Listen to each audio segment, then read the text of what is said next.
Hello YouTube. Robert Alvarez, the Psychic Witch, also known as Mr. Lighting in a Fan. Well, the late night department of the YouTube studio of yours truly, Robert Alvarez, the Psychic Witch, is definitely being used to the hilt tonight. Right now the time is approximately 1 a.m. and 5 minutes Eastern Time.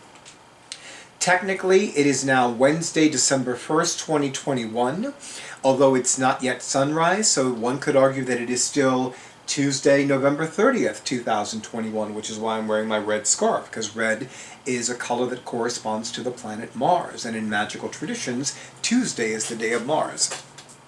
And the moon is currently void of course. It is going from waning in Libra to waning in Scorpio.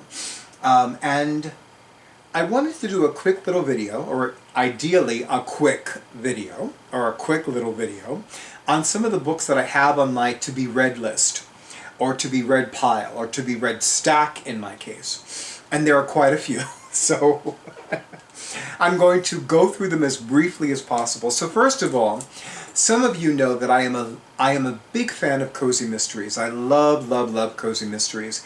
And now more than ever, I really feel that I need to read at least 1 or 3 cozy mysteries at the same time. Technically, I'm currently reading 1, which is Dial A for Aunties by Jessie Q. Sutanto. But I want to talk about some of the other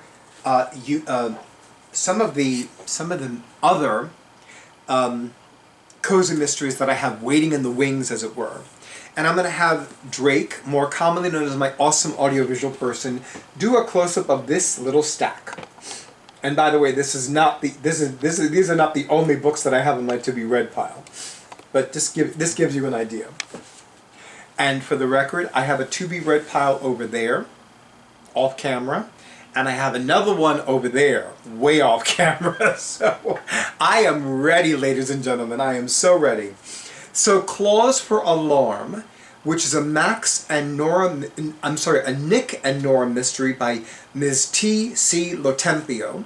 This is the second in this series. I finally read the first one, which I loved and devoured. Daisies for Innocence by Bailey Cottrell. And Bailey Cottrell is also known as Bailey Cates, and she is the author under that name of the Magical Bakery Mysteries, which I'm behind on too.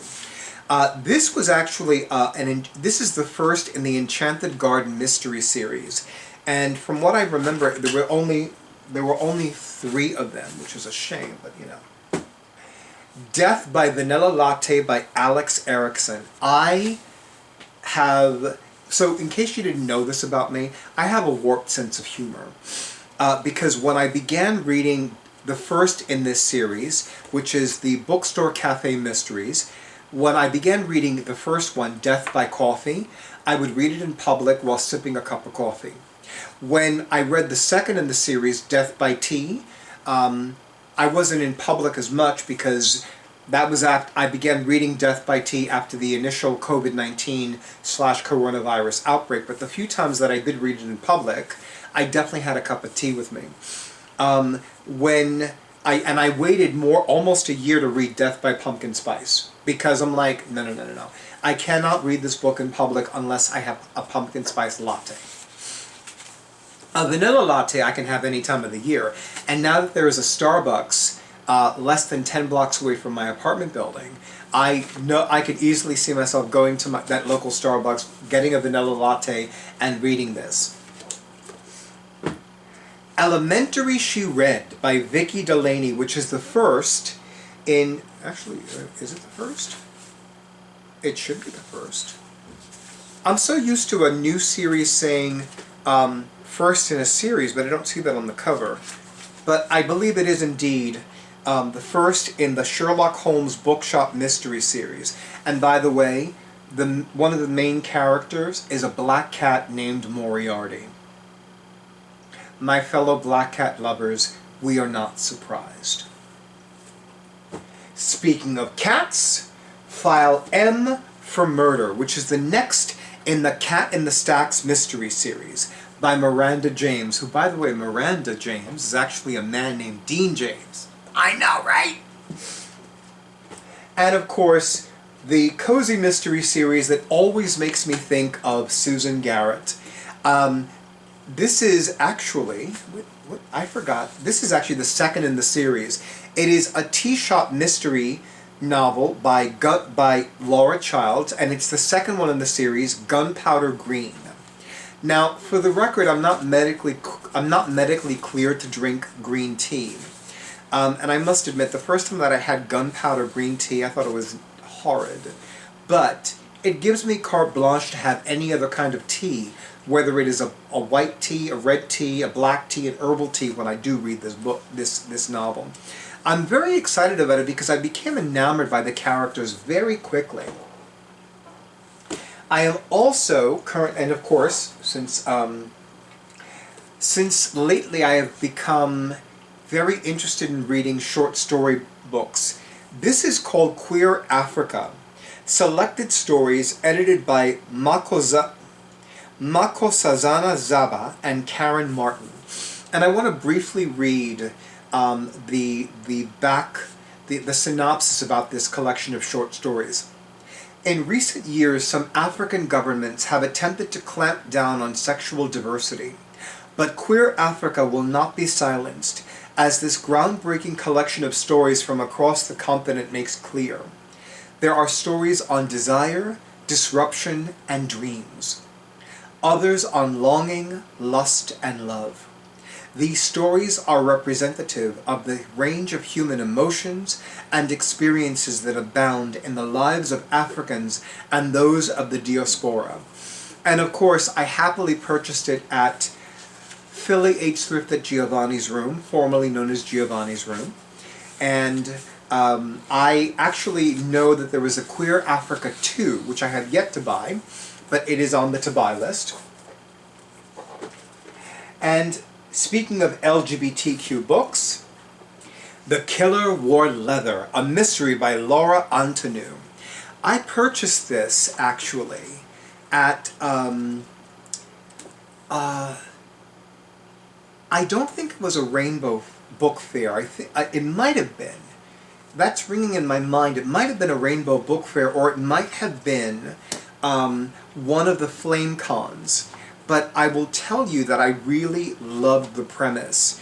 And it is still to be read, but I have a feeling that I'll start reading it at least before the conclusion of 2021. And then, of course, Flight Dreams, which is the first in the Mark Manning Mysteries by Michael Kraft. I haven't read a gay-themed murder mystery novel in a very long time. And I've actually been recently guided and led to reread a wonderful series written by Joseph DeMarco. And I actually will have the additional information for that series, that murder mystery series, in the description box for this book. But yeah, so, and of course, I happen to be a fan of alternate history, so I am looking forward to reading To Raise a Clenched Fist to the Sky. Let me read that again. To Raise a Clenched Fist to the Sky. Book 1 of the Panther Chronicles by T. Thorne Coyle. Those of us that are familiar with the concept of the Iron Pentacle are familiar with the works of T. Thorne Coyle. And I'm going to briefly read the synopsis. 1969. Magic. Tear gas. Revolution.